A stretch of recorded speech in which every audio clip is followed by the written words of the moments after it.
Zach, are we like live, or are we just? We are live, baby. How about that? Had no idea. 20 minutes of live. Complete bum. I'm Louie Rabeau. How is everybody doing? Tonight, I had no idea we were going live.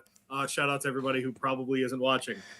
Thanks for being part of the show tonight. This is Horse Music Happy Hour. Find us on Twitter at Horse Happy Hour. We're live on Twitch, Twitter, and on YouTube. Whenever we do these shows on Thursday. You can find me at Radio Louie on Twitter. Zach is at Zach Zahner. Zach with an H there as well. Short show tonight. Just wanted to kind of get into a couple of things.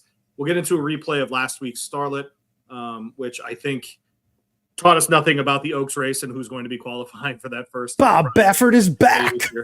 That's probably not it. He's won this thing, 7 years in a row, something like that. And so I don't think we. Oh wait, it's like 9, isn't it? It was like a ridiculous. I know, 7 in a row. I was right. Yeah, 7. And so, okay, there you go. I was like.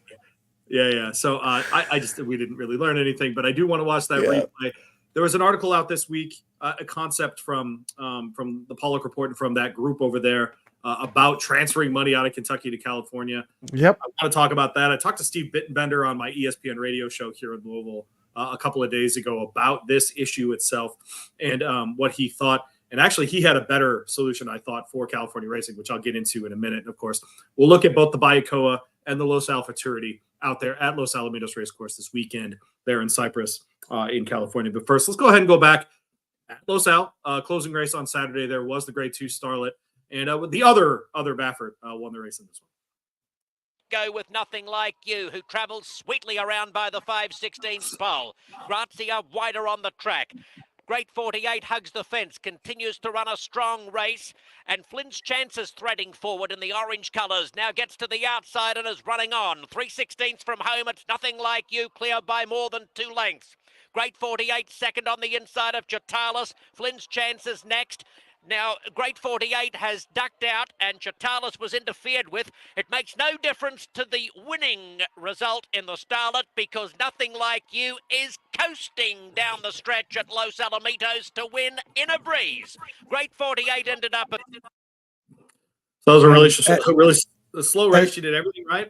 There's no hit in there. The only thing I'll and say as Louie says about every one of these races, this race is definitely a great predictor of the Oaks winner. No, not at all. No, it's not. That's right. And so, no, it's, but look, I mean, good spotting by Baffert. Good ride. Yep. Right. Obviously, who cares if you go 5 wide in the turn if you win the race? So good enough to win the $200,000 race there in the Starlet. And if he wins 10 in a row, do they change it to the Bob Baffert Stakes? They probably should. It will be interesting, Zach, how many things in California will eventually be named after him. I mean, a lot.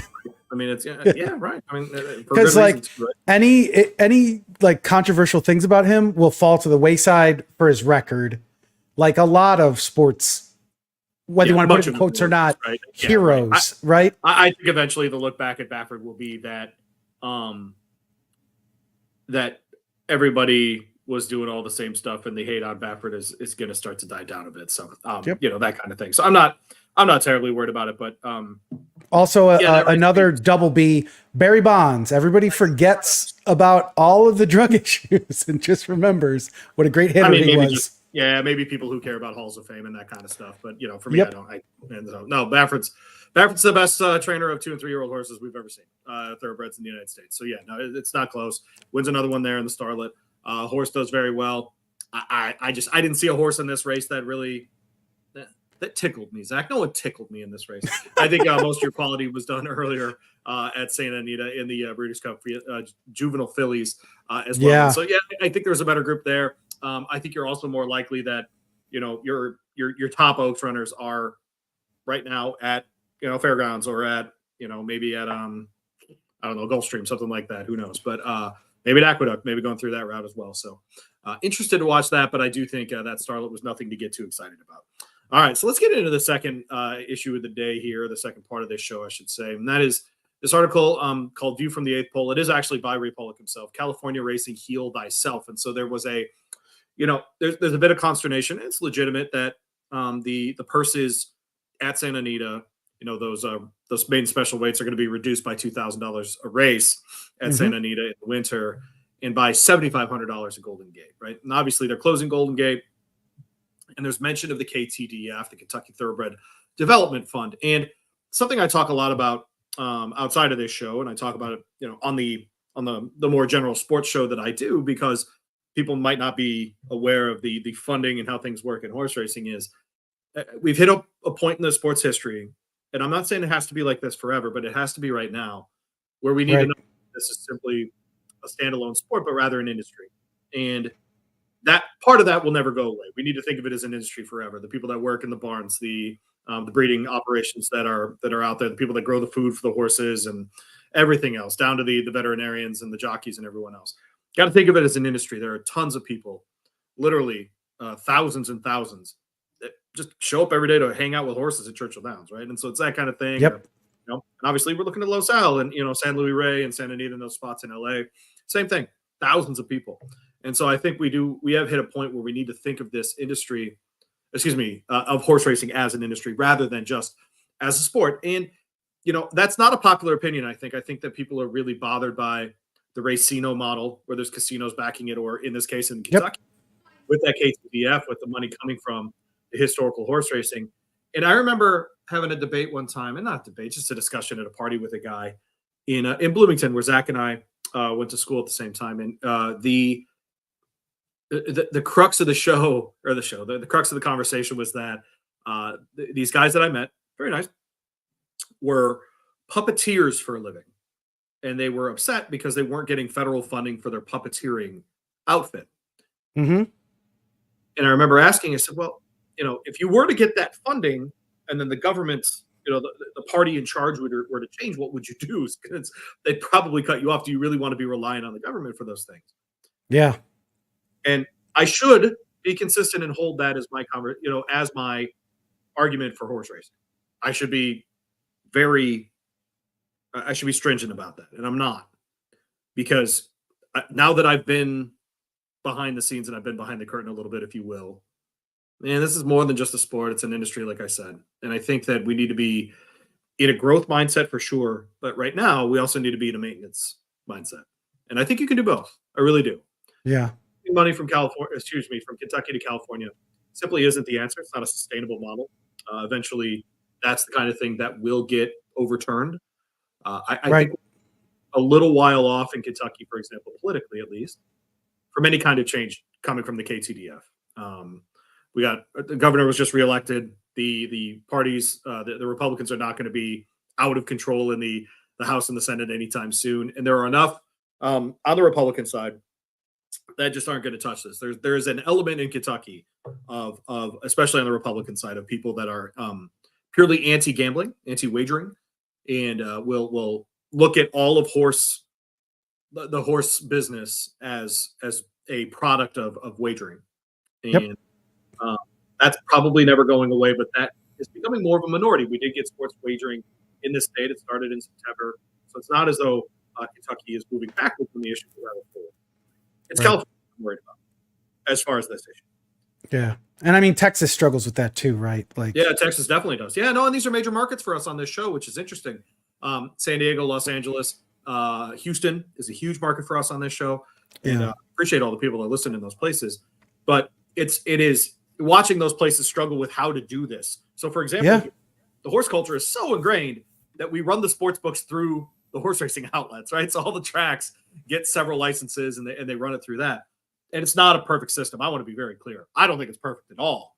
But at least you're leaning on a group of regulators that are already in place, and you don't have to expand it and spend more money at the state level when these things can just be put in place. We're talking already millions of dollars every month in tax revenue in a state, by the way, that has half the population of Los Angeles.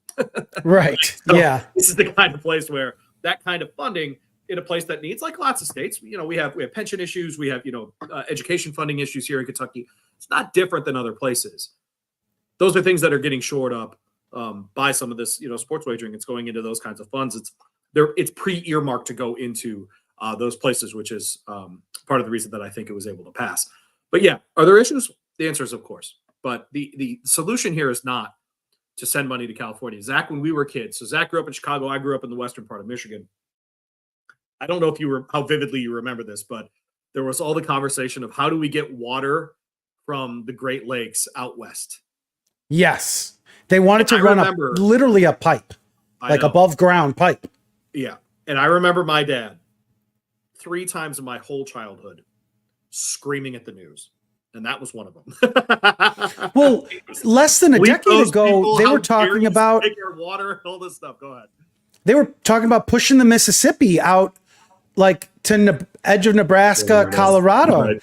That's right. And there were environmental people and scientists with every right were like, you don't know what that would do to the world. We have no idea. We've never done that massive of a redirection of water, and it's the same thing in a way with like the finances where like you hear these people who are like, oh, spread the money around. And it's like, well, you don't know what that's going to do to the industry. You need a bigger group to be making those decisions. You can't just have every little government make the decision on how horse racing is going to be run.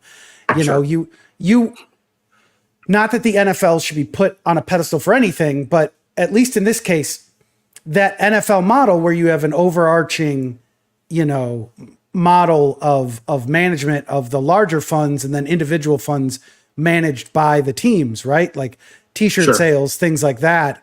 The teams can make difference in money based on that, but the overarching share, it gets shared around. Sure. And it's fascinating. And this is where the Confederate nature of horse racing, I don't know a better word. That's exactly right. State to state comes out the most, right? Where if you look at the pictures in the past, California was good. I mean, you had everybody going to the horse races, right? Yep. And now it's become a bit of a, I don't know. I imagine there are plenty of circles in California and other places, not just California. We're talking about California, so I'm bringing it up, where the PETA crowd or whatever crowd you want to call it has a lot of sway, and people don't want to be labeled as being the horse racing people, right? Whatever it is, and with the rash of issues at Santa Anita years back, I could see that being absolutely part of it. I mean, still here, I I'll go to an event at my kid's school. I'll be like, hey, how's the horse racing going? Have they fixed the track yet? I mean, like people, that's what they hear about, right? And so I would not be surprised, right? No, but seriously, that's that's what they hear about, and that's what is going around. The answer is no. By the way, there's still no turf racing at. By the way, Zach, that's the other thing that happened this week. Churchill made an alliance with Royal Ascot to send horses who win races during Derby week on the turf there to races in Ascot. Oh wow, that's a not a small assumption that dumpster fire of a turf course is going to be ready, and not a small assumption. I don't know. Maybe I don't know. And by the way, all of our older dirt horses are already going overseas for like races in Dubai and Saudi Arabia and this kind of stuff. Yep. And now we're going to start sending our best older turf horses to England instead of having them run in the U.S. Also, by the way, let's be legitimately realistic. We were just at the Breeders' Cup, excuse me. And do you really think our American turf horses are just going to go over to Ascot and be fine? I mean, come on, let's be realistic. No, they're going to get their asses kicked. Actually decide to go over to Ascot to race. My guess is it's going to be a very small number of people who end up doing that. It is. Well, and it's different because they're not as flat, right? Like they allow for country undulation. Run. Sure. Yep. Yeah, and on top of that, like who was it? 3-4 years ago, there was a 3-time winner of the Ascot that was like 6 years old, 7 years old. Like they train those horses to run forever. Yeah, in a very small sample size at Kentucky Downs, right? And so some of that European style stuff, but it's like 6-7 days a year, right? So it's not as though we have, just a huge a circuit that you can run around.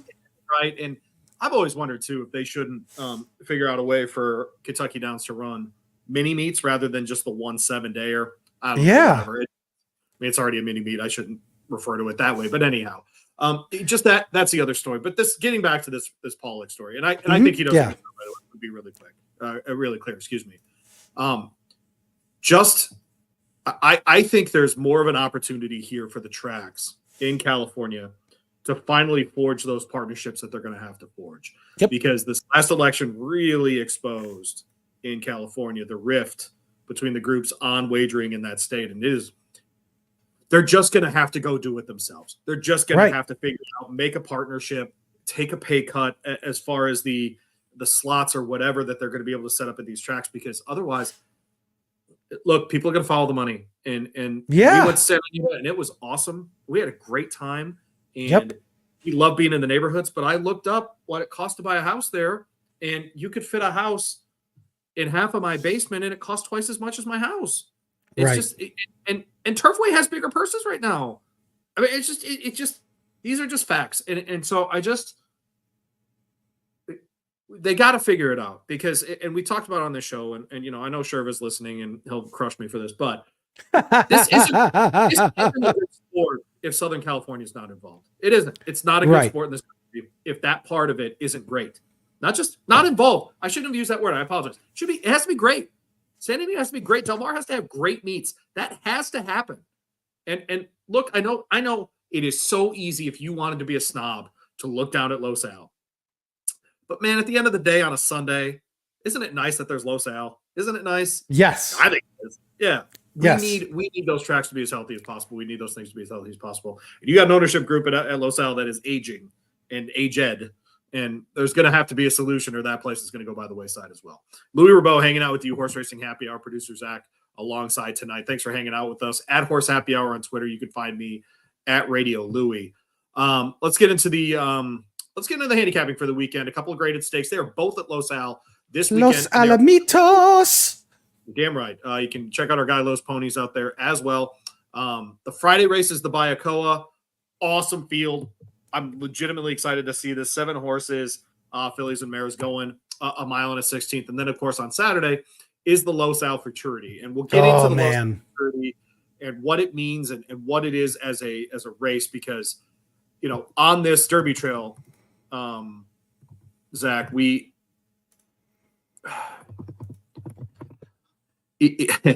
again, we talk about those races that are good predictors of future success and the ones that are not.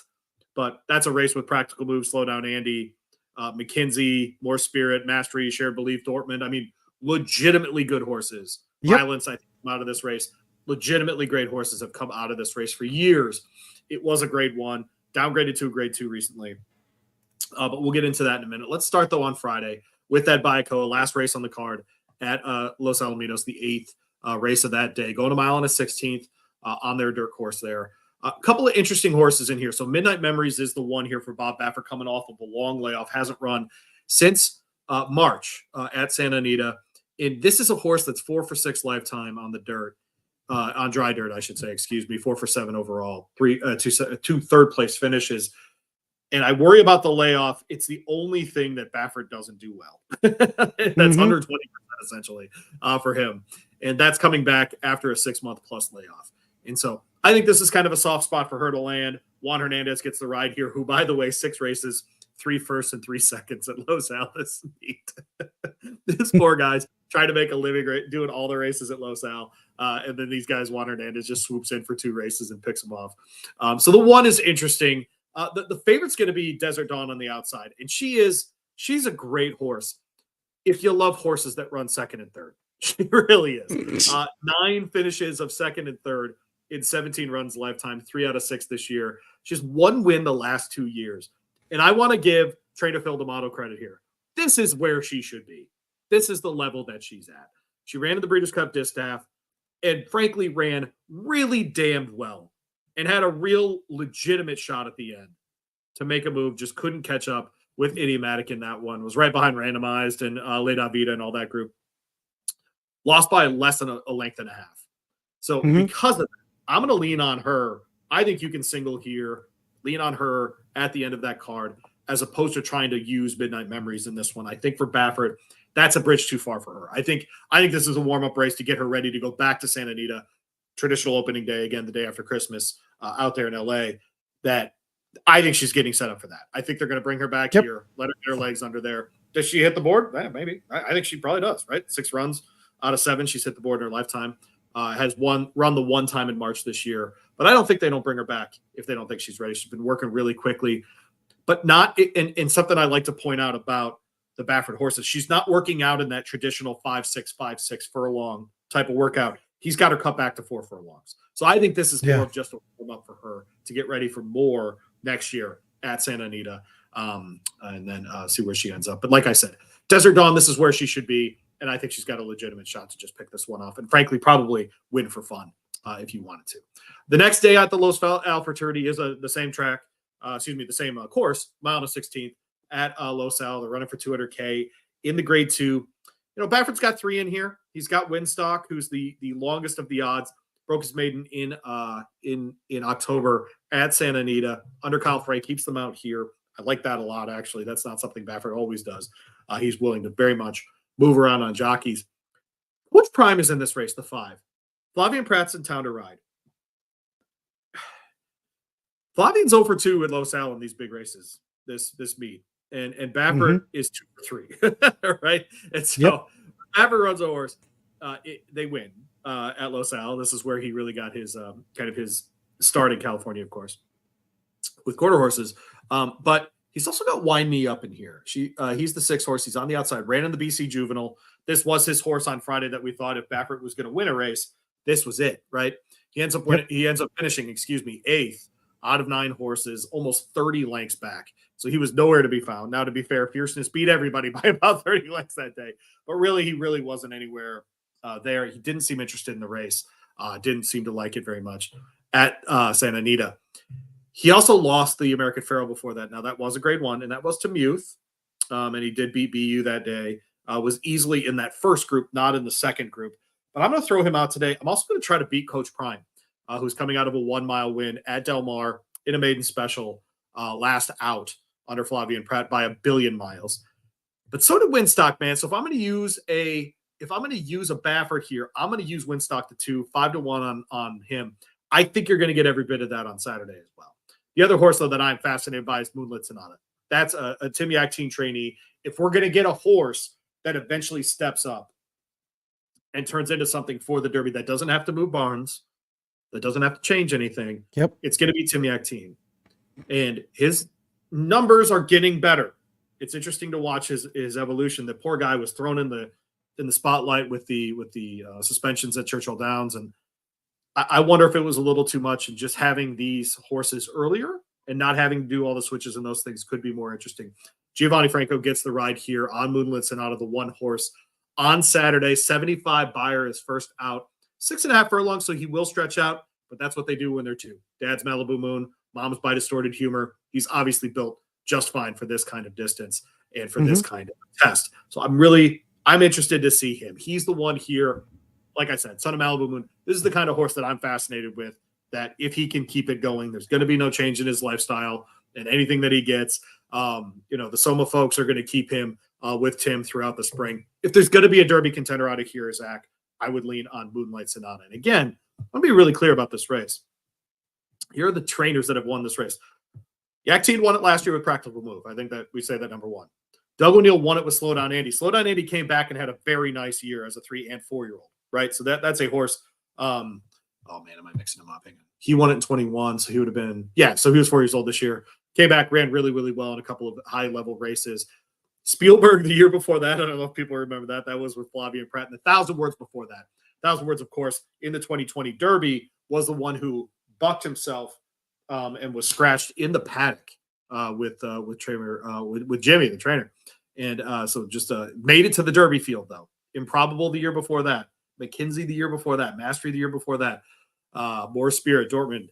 All those horses, by the way, 1, 2, 3, 4, 5, 6, 7 in a row, trained by Bob Baffert. So if he wins this race, don't be so stunned at all. Feared Belief before that, Violence before that. Looking at Lucky, Pioneer the Nile, Into Mischief. This might be, and I'm not exaggerating, the best predictor of future success of any 2-year-old race on the calendar. It just might be of absolutely high level success in the future. So it's one to watch on Saturday because of that. And so make sure that you are tuned in for it. A horse that I didn't even talk about in the Los Alamitos Futurity, by the way, is Stronghold. It's the other Phil D'Amato. He's got Desert Dawn on Friday.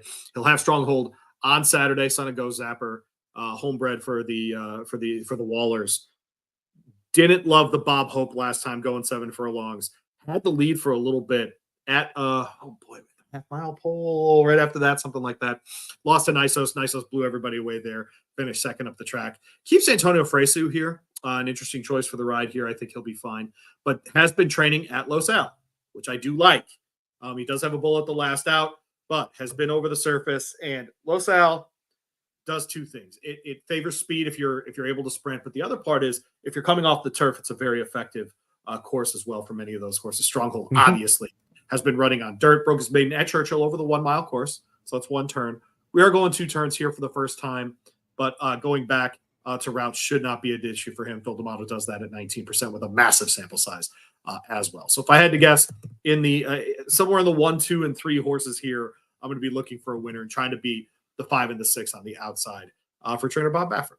So there you go. All right, Zach, what time are we at on the show here? Since I have to switch 25 minutes. Well, I think I did my job, and apologies for looking. I think you said absolute homeless person.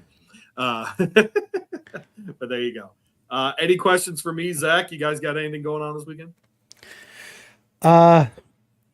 We have. What do we have this weekend? Is your life tomorrow? Just unpleasant as mine right now with everything that's going on? Yes, basically. Tomorrow I do have a bourbon and poker party, which it's high end. The person who's running the party said he wants minimum $50 bottles. Wow. Yeah, exactly. For a bourbon party, that is like, okay, we're going to pull out the stops then. Let's go. $40 Uber ready. That's right. Yeah. Right. Yeah. So I'm going to go to that. And then next week we take the RV to Maryland. So we'll do another trip and pass like far south of you in Nashville. There you go. By the way, the Los Al meet closes on Sunday, and so they'll run the King Glorious, on Sunday. That's a cool race. I just got the past performances from that one from the folks at Los Al, and that is it's a cool race. There's a bunch of horses in there. There's one called Size Does Matter that is just a name that makes me smile. That's all. In the same race as Gentlemen's Club. So apparently they got dirty minds out there in California. So there you go. I'm Louie Rabeau. He's producer Zach. We're going to get out of here. We're going to pay the tab. We will see you next week on the Horse Racing Happy Hour. Zach, go ahead and play the music, but I am a busy man here. We got a head basketball coach is probably going to be fired tomorrow. So nice. Going to be doing a lot of radio this weekend. If you were interested in such things, you can check me out on ESPN Louisville 10 to noon every weekday. ESPNLouisville.com. You can even ask your smart speaker to play ESPN 680. And you can find us here, 40 Minutes of Pod, part of that first gen series as well. Yeah, that is a great podcast. I will have new Derby rankings out this weekend after the Los Al Futurity, and I will take the Los Al Futurity winner and second place horses into consideration for that. Louie, I'm calling out Jay Davis from this podcast. If he doesn't cover Giannis Ballgate this week on 40 Minutes of Pod, I'm going to be really sad. Okay. I want thoughts on that. Basketball podcast. Why would we talk about Giannis? Why not? That was it's college basketball adjacent. I mean, that was a hilarious / disgusting thing. So there you go. All right. I'll ask Jay later. Thanks for hanging out.